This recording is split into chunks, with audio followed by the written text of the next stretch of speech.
नमस्कार आप सभी को, बहुत स्वागत है आपका मेरे YouTube चैनल पर। आज का विषय थोड़ा सा हटके है लेकिन थोड़ा ज़रूरी है, इसलिए मैं आपसे चर्चा करने जा रही हूँ। अक्सर आपने रेमेडी की चर्चा तो सुनी ही होगी और रेमेडी का बहुत बड़ा मार्केट है और इस चीज़ से कुछ लोग बड़े परेशान हैं और कुछ लोग इसके पीछे बहुत भागते हैं। क्यों रेमेडी हमारे लिए ज़रूरी है? क्यों हम ज्योतिषी के पास जाते हैं तो हमारे माइंड में एक बात होती है कि अगर इन्होंने मुझे रेमेडी नहीं दी तो मतलब कुछ नहीं दिया इन्होंने मुझे, मेरी समस्या का हल हो ही नहीं सकता अगर ये मुझे रेमेडी नहीं देंगे। एक तो ये बात होती है। दूसरा, आपके मन में हमेशा एक ये सवाल होता है कि क्या जो पत्रिका में लिखा है वो ही मेरे साथ होना है? अगर होना है और पंडित जी भी यही कह रहे हैं कि होना है, तो फिर भाई रेमेडी का फ़ायदा ही क्या हो गया? फिर मैं रेमेडी करूँ ही क्यों? अगर मेरे साथ वो ही सब कुछ होना है। तो अब इसको थोड़ा-सा विषय को और घुमा देते हैं, है ना? अभी ये एक तो एक बात हो गई, इसको आप लोग आराम से बैठ के सोचिएगा। मैं थोड़ा-सा टर्न ले लेती हूँ यहाँ से। टर्न क्या ले लेती हूँ, जब बच्चा पढ़ता नहीं है, तो हम क्या कहते हैं कि थोड़ा खेल के आओ बाहर, तुम्हारा मन लगेगा और तुम पढ़ना, ठीक है? आप जब बीमार हो जाते हो, तो डॉक्टर्स या घर के बड़े-बूढ़े क्या कहते हैं कि इस तरह के काढ़े बनाओ, ये ले लो, थोड़ा-सा कम खाओ और थोड़े से दिन भूखा रहोगे, मतलब 1 दिन का व्रत रखोगे तो हो सकता है पेट को भी आराम मिले। थोड़ा धीरे-धीरे खाना पसंद करो, मूवमेंट्स अपने थोड़े स्लो रखो, थोड़ा सोचो कम, पॉजिटिव थिंकिंग रखो और साथ में खाने के बीच में पानी मत लो। ऐसे बहुत सारे हमें क्या कहते हैं बताया जाता है चीज़ें, हमारे बड़े बूढ़ों के द्वारा या घर के और मेंबर्स हों, उनके द्वारा सलाह दी जाती हैं या डॉक्टर या टीचर हमें ऐसी सलाह देते हैं। हम ना जानते बूझते हुए भी अपने रोज़मर्रा की ज़िंदगी में ना जाने कितनी रेमेडीज़ कर लेते हैं। क्यों? कैसे कर लेते हैं? और क्या वो हमारे पत्रिका में दिखती है? बिल्कुल दिखती है। अभी मैंने बच्चे की बात की कि अगर वो पढ़ता नहीं है तो उसको खेलने को भेजो। बुध क्या है? एजुकेशन है।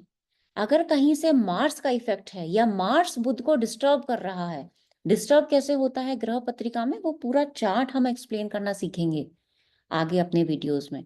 तो हम किसकी रेमेडी देंगे? क्या आप उसको बच्चे को कहोगे मंगल का दान करो, मंत्र जाप करो? बच्चों के लिए ये बहुत मुश्किल होता है। हालाँकि करना चाहिए, मंत्र कम से कम करना चाहिए, लेकिन आजकल के बच्चे नहीं कहते।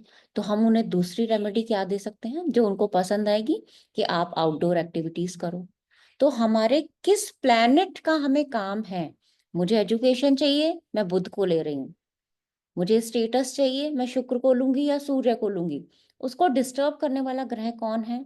और ख़ासकर बड़े लोग ईज़िली रेमेडी कर लेते हैं। छोटे बच्चे या जो नहीं चाहते इन रेमेडीज़ के पीछे भागना, वो लोग इनडायरेक्ट वे में घर में कितनी रेमेडीज़ करते हैं, उनको खुद को ही नहीं पता।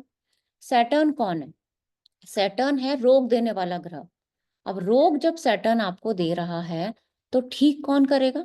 सूर्य भी ठीक करेगा, बाकी चार्ट्स में अदर ग्रह वो भी ठीक करेंगे।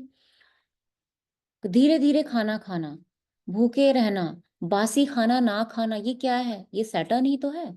हम क्या कर रहे हैं? हम सैटर्न को ठीक करने की कोशिश कर रहे हैं ना अपने चार्ट में। ना जानते बूझते हुए भी हम उसे ठीक कर रहे हैं। हालाँकि ग्रह पूरी तरह से ठीक होगा ये ज़रूरी नहीं है और होता भी नहीं है, ऐसे हमारे हाथ से ग्रह नहीं चलते हैं। लेकिन हम उसके इफ़ेक्ट को डाइवर्ट कर सकते हैं ना, क्योंकि ग्रह है वो अपना इफ़ेक्ट कहीं न कहीं तो देगा ज़रूर। मान लीजिए आपके घर में बहुत सारे मेंबर्स हैं, अब एक मेंबर खाली बैठा है, कुछ ना कुछ काम तो आप उसको दोगे ना करने के लिए, अदरवाइज़ तो वो परेशान हो जाएगा या हो सकता है आपको परेशान करे। तो सेम इफ़ेक्ट ग्रहों का हमारे चार्ट में होता है। बस हमें समझना होता है कि हम उसको किस तरह से पकड़ें। इसीलिए आजकल या पहले भी एक ज्योतिषाचार्य को आयुर्वेदा आना ज़रूरी है, एक आयुर्वेदाचार्य को ज्योतिष की नॉलेज होना बहुत ज़रूरी होता था। हम इस चीज़ को नहीं समझ पाते। बहुत जल्दी यानी फ़रवरी में ही आपको ऑफ़िस से पता चल जाएगा, रेमेडी का एक कोर्स आने वाला है। बेसिकली तो मैंने वीडियो एक्चुअली इसीलिए बनाई है ताकि आप लोग उस कोर्स का फ़ायदा ले सकें, लाभ उठा सकें। क्योंकि देखिए मार्केट में इतना अंधविश्वास रेमेडी को लेकर फैलाया जा रहा है, आप लाखों की रेमेडी कर रहे हैं और घर में आप ईज़िली छोटी-छोटी रेमेडी से अपनी प्रॉब्लम सॉल्व कर सकते हैं। कैसे कर सकते हैं? हम उस कोर्स में कंप्लीट सीखेंगे, शास्त्रों के हिसाब से सीखेंगे, आयुर्वेदा के हिसाब से सीखेंगे, साइकोलॉजी के हिसाब से सीखेंगे कि कैसे हम सामने वाले को टैकल करें। क्योंकि इंसान की साइकोलॉजी को समझ के अगर उसको रेमेडी दी जाए, तो वो रेमेडी को एक्सेप्ट करेगा। उसको, क्योंकि साइकोलॉजी देखो करती क्या है, वो हमारे सबकॉन्शियस माइंड पे, या मंत्र को अगर मैं बोलूँ तो वो क्या काम करता है, हमारे सबकॉन्शियस माइंड पे वो इफेक्ट डालता है और हमें लगता है मेरी चीजें ठीक हो रही हैं, ठीक हो रही हैं, हालांकि उसका इफेक्ट भी होता है। मैं ये नहीं कहूंगी कि इफेक्ट नहीं होता है, लेकिन सही रेमेडी कभी नहीं दी जाती। बहुत से लोग 8th हाउस में बैठा प्लेनेट है, इसका रत्न पहन लें वो और बेटर रिजल्ट देगा। आपको रिजल्ट क्या चाहिए? आपको रिसर्च में जाना है तो आप पहन लीजिए, बीमारी दे लेनी है आपको तो आप मत पहनिए। तो ये समझने में लोगों को दिक्कत होती है कि कहाँ मैं रेमेडी करूं, कैसे मैं रेमेडी करूं।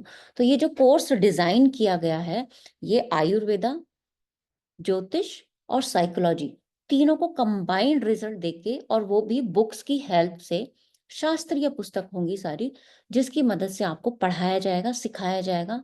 फीस बहुत ही मिनिमम है।